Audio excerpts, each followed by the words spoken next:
नमस्कार दोस्तों, मैं डॉक्टर दक्ष। इस वीडियो में आप सभी का बहुत बहुत स्वागत करता हूं।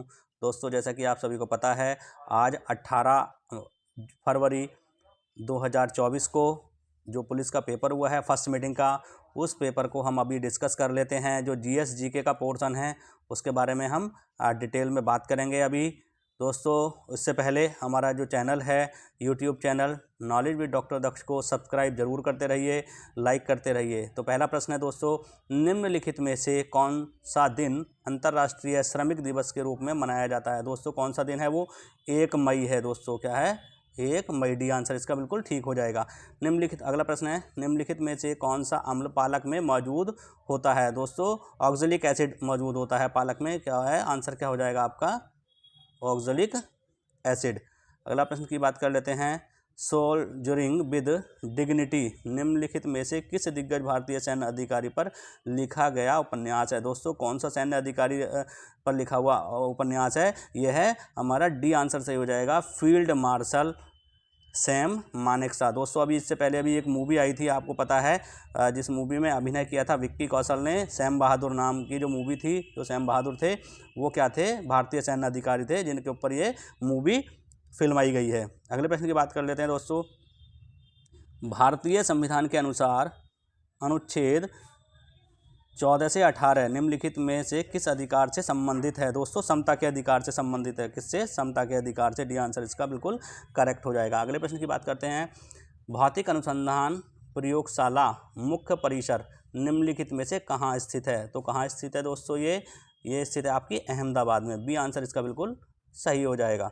अगले प्रश्न की बात कर लेते हैं, उत्तर प्रदेश में वुमेन पावर लाइन WPL के लिए संपर्क नंबर क्या है? दोस्तों, सबको पता है 1090। सी आंसर इसका बिल्कुल करेक्ट हो जाएगा, 1090 है।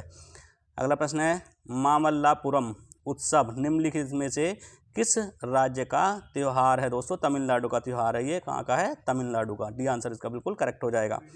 अगले इसकी बात करते हैं हम। अगला प्रश्न है हमारा, कारपोरेट्स को राष्ट्रीय विकास में प्रभावी योगदानकर्ता बनाने के लिए नियामक और प्रशासनिक ढांचे की जिम्मेदारी भारत के निम्नलिखित में से किस मंत्रालय के अंतर्गत आती है? दोस्तों, किस मंत्रालय के अंतर्गत आती है? ये आती है आपका आवास और शहरी मामलों का जो मंत्रालय है दोस्तों। सी आंसर इसका सही हो जाएगा। एक बार कन्फ्यूजन है दोस्तों, देख लेना इसको आंसर को। अगले प्रश्न की बात कर लेते हैं। अगला प्रश्न है, प्राचीन जैन और बौद्ध ग्रंथों के अनुसार कितने महाजनपद थे? दोस्तों, सबको पता है 16 महाजनपद थे। कितने थे? 16। A answer is the correct answer. अगला प्रश्न है, निम्नलिखित में से कौन उत्तर प्रदेश के जिलों में सर्वोच्च रैंकिंग वाले पुलिस अधिकारी हैं? दोस्तों, कौन है जो, अगर हम जिले की बात करें तो जिले में कौन होता है सबसे ऊपर? SP होता है इसमें। सी आंसर बिल्कुल करेक्ट हो जाएगा। अगले प्रश्न की बात कर लेते हैं, निम्नलिखित में से कौन सा व्यय केंद्र सरकार की भौतिक या वित्तीय संपत्तियों के निर्माण के अलावा अन्य उद्देश्य के लिए किया जाता है? दोस्तों, पूंजीगत व्यय। कौन सा व्यय है ये? पूंजीगत व्यय। वी आंसर इसका बिल्कुल करेक्ट हो जाएगा। अगले प्रश्न की बात कर लेते हैं, निम्नलिखित में से कौन सा बंदरगाह भारत का सबसे बड़ा कंटेनर बंदरगाह है? ये कौन सा है? सी आंसर सही हो जाएगा, जवाहरलाल नेहरू। कौन सा है? जवाहरलाल नेहरू बंदरगाह सबसे बड़ा कंटेनर बंदरगाह है। अगले प्रश्न की बात करते हैं, निम्नलिखित में से किस घटना के कारण मोहनदास करमचंद गांधी ने 1922 में असहयोग आंदोलन स्थगित कर दिया था? दोस्तों, सभी को पता होगा, चौरी चौरा घटना हुई थी, उसके बाद इन्होंने आंदोलन को, अपना जो असहयोग आंदोलन था उसको स्थगित कर दिया था। अगले प्रश्न की बात कर लेते हैं, निम्नलिखित में से कौन सी फसल खरीफ की फसल नहीं है? दोस्तों, खरीफ की फसल कौन सी नहीं है? गेहूं नहीं है, क्योंकि ये रबी की फसल है। अगले प्रश्न की बात करते हैं, उत्तर प्रदेश में राजकीय स्वतंत्रता संग्राम संग्रहालय शहीद स्मारक निम्नलिखित में से किस स्थान पर है? दोस्तों, कहाँ है? ये मेरठ में स्थित है। पहला ही आंसर इसका सही हो जाएगा। अगले प्रश्न की बात करते हैं, उत्तर प्रदेश ने हाल ही में किस क्षेत्र में PMJAY के कार्यान्वयन के लिए 2023 में पुरस्कार प्राप्त किया है? दोस्त, किस में किया है? स्वास्थ्य सेवाओं में किया है। डी आंसर इसका सही हो जाएगा। अगला प्रश्न है, जनगणना 2012 के अनुसार उत्तर प्रदेश सरकार का समग्र लिंगानुपात क्या है? कितना है दोस्तों? 912 है। कितना है 912। B answer is the correct answer. अगले प्रश्न की बात करते हैं। प्रसिद्ध यूनेस्को स्थल बोर्दो पार्ट ऑफ मून निम्नलिखित में से किस देश में स्थित है? दोस्तों फ्रांस में स्थित है, तो बी आंसर इसका बिल्कुल करेक्ट हो जाएगा। अगले प्रश्न की बात करते हैं। निम्नलिखित में से किस विशेष बल को विमान और हवाई अड्डों पर अपहरण और इसी तरह की सुरक्षा स्थितियों का जवाब देने के लिए विशिष्ट दक्ष बल के रूप में नियुक्त किया गया है? दोस्तों किसको किया गया है? एनएसजी को किया गया है, तो C answer is the correct answer. अगले प्रश्न की बात कर लेते हैं। राजस्व परिषद उत्तर प्रदेश की स्थापना निम्नलिखित में से किस जिले में की गई है? दोस्तों किस जिले में की गई है? इलाहाबाद प्रयागराज में की गई है। पहला ही आंसर सही हो जाएगा। अगले प्रश्न की बात करते हैं। अंतर्राष्ट्रीय श्रम संगठन ILO ने बाल श्रम के वैश्विक विस्तार और इसे खत्म करने के लिए आवश्यक कार्रवाई और प्रयासों पर ध्यान केंद्रित करने के लिए 2002 में बाल श्रम के खिलाफ विश्व दिवस की शुरुआत की। प्रत्येक वर्ष विश्व बाल श्रम निषेध दिवस किस तारीख को मनाया जाता है? दोस्तों 12 जून को मनाया जाता है। अगर हम बाल श्रम दिवस की बात करें अंतर्राष्ट्रीय, तो वो 1 मई को मनाया जाता है, और बाल श्रम निषेध दिवस की बात करें तो 12 जून को मनाया जाता है, तो सी इज द करेक्ट आंसर। अगले प्रश्न की बात करते हैं। अगला प्रश्न है,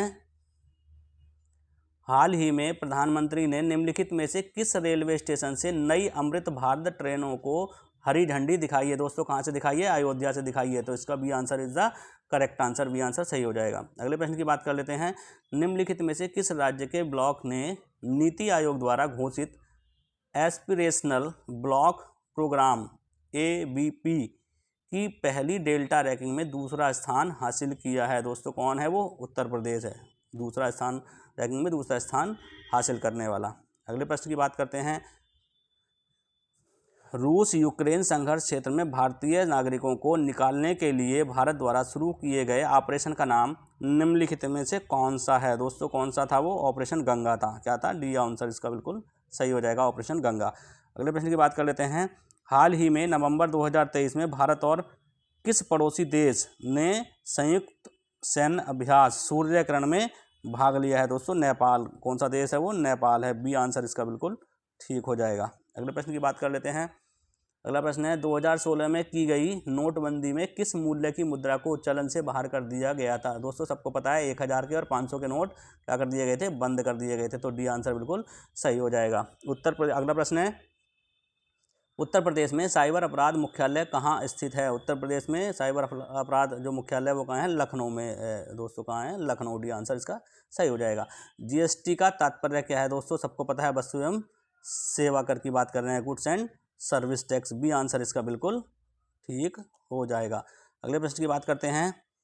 प्रधानमंत्री ने संत मीराबाई जन्मोत्सव में भाग लिया जो खालिस्तान में संत मीराबाई की 525वीं जयंती मनाने का कार्यक्रम था। दोस्तों कहाँ है ये? मथुरा। कौन सा स्थान है? मथुरा। ए आंसर इसका बिल्कुल ठीक हो जाएगा। अगले प्रश्न की बात कर लेते हैं। अगला प्रश्न है, निम्नलिखित में से किस देश ने 2024 में ब्रिक्स समूह में शामिल होने से इनकार कर दिया? दोस्तों कौन सा देश था वो? अर्जेंटीना था। अर्जेंटीना ब्रिक्स के साथ नहीं जाना चाहता। अगले प्रश्न की बात कर लेते हैं। अगला प्रश्न है हमारा, भारत में राष्ट्रीय एकता दिवस किस तारीख को मनाया जाता है? दोस्तों 31 अक्टूबर को सरदार वल्लभ भाई पटेल के जन्म दिवस पर यह मनाया जाता है, 31 अक्टूबर। D answer is the correct answer. Next question है, निम्नलिखित में से किस प्रसिद्ध लेखक को उपन्यास सम्राट के नाम से जाना जाता है? दोस्तों किसको जाना जाता है? मुंशी प्रेमचंद्र को जाना जाता है। C answer is the correct answer. अगले प्रश्न की बात करते हैं दोस्तों। हाल ही में चिराग चंद्रशेखर शेट्टी ने किस खेल से संबंधित मेजर ध्यानचंद खेल रत्न पुरस्कार 2023 जीता है? दोस्तों किससे जीता है? बैडमिंटन से जीता है। D answer is the correct answer हो जाए। अगले प्रश्न की बात करते हैं। निम्नलिखित में से कौन फिलीपींस की राजधानी है? दोस्तों मनीला। इसकी राजधानी फिलीपींस की क्या है? मनीला। बी आंसर इसका बिल्कुल राइट आंसर हो जाएगा। अगले प्रश्न की बात कर लेते हैं। हाल ही में प्रधानमंत्री ने निम्नलिखित में से किस स्थान पर स्थित भारत के सबसे बड़े सम्मेलन और प्रदर्शनी केंद्र IICC यशोभूमि का उद्घाटन किया है? दोस्तों कहाँ किया है? नई दिल्ली में किया है। बी आंसर इसका क्या हो जाएगा? बिल्कुल करेक्ट हो जाएगा। अगले प्रश्न की बात कर लेते हैं। निम्नलिखित में से कौन सा भारत में पुलिस का सर्वोच्च सम्मान है? दोस्तों कौन सा? ए आंसर सही हो जाएगा, राष्ट्रपति पुलिस वीरता पुरस्कार। अगला प्रश्न है, सोशल मीडिया नेटवर्क में पहले जिसे फेसबुक इंक के नाम से जाना जाता था का नाम बदलकर खालिस्तान कर दिया गया है। मेटा का दोस्तों, किसका नाम बदलकर? मेटा का नाम क्या कर दिया गया है? अब फेसबुक इंक के नाम से जाना जाता था, अब उसको नाम कर दिया मेटा। अगला प्रश्न है दोस्तों, चंद्रयान 3 के लैंडर का नाम या क्या नाम था लैंडर का? इसका नाम था विक्रम। दोस्तों क्या नाम था? विक्रम लैंडर। जो चंद्रयान 3 भेजा गया है उसका नाम था विक्रम। दोस्तों यहीं पर जो 18 फरवरी 2024 को पुलिस का, यूपी पुलिस का जो एग्ज़ाम हुआ है जो फर्स्ट शिफ्ट का, उसकी जीके जीएस यहीं समाप्त हो जाती है। तो दोस्तों अगर ये वीडियो आपको पसंद आई हो तो हमें इसको ज़्यादा से ज़्यादा चैनल को लाइक करें। जो हमारा चैनल है YouTube channel knowledge with doctor Dutt को सब्सक्राइब ज़रूर करें। तो दोस्तों विदा लेते हैं। नमस्कार, जय हिंद, जय भारत।